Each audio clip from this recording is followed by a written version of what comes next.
بسم اللہ الرحمن الرحیم۔ حضرت حذیفہ رضی اللہ عنہ سے روایت ہے کہ رسول اکرم صلی اللہ علیہ وسلم نے ارشاد فرمایا کہ قسم ہے اس ذات کی جس کے قبضے میں میری جان ہے، تم ضرور نیکیوں کا حکم کرتے رہو اور برائیوں سے روکتے رہو،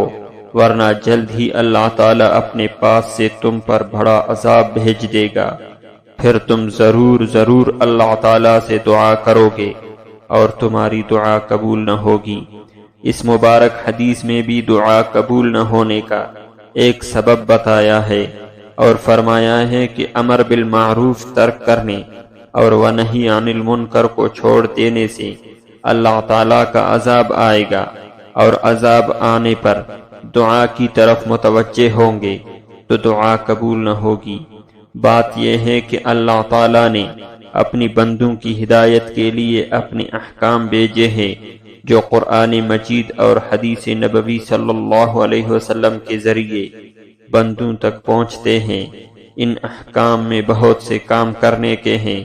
جن کو معروف یعنی نیکی کہتے ہیں، جو خدا پاک کی پسندیدہ چیزیں ہیں، اور بہت سے کام ایسے ہیں جن کا کرنا منع ہے، ان کو منکر کہتے ہیں،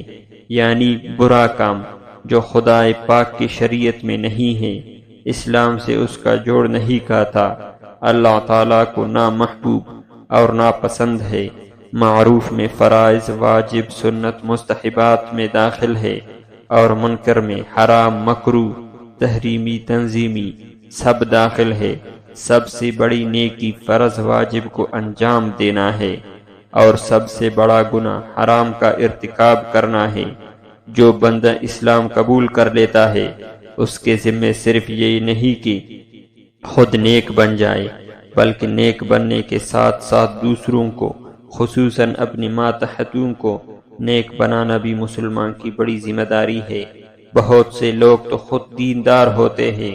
مگر ان کو دوسروں کی دینداری کا بالکل فکر نہیں ہوتی، حالانکہ مومن کی خاص صفت جو قرآن مجید میں بیان کی گئی ہے ان میں نیکیوں کا حکم کرنا اور برائیوں سے روکنا بہت اہمیت کے ساتھ بیان کیا گیا ہے۔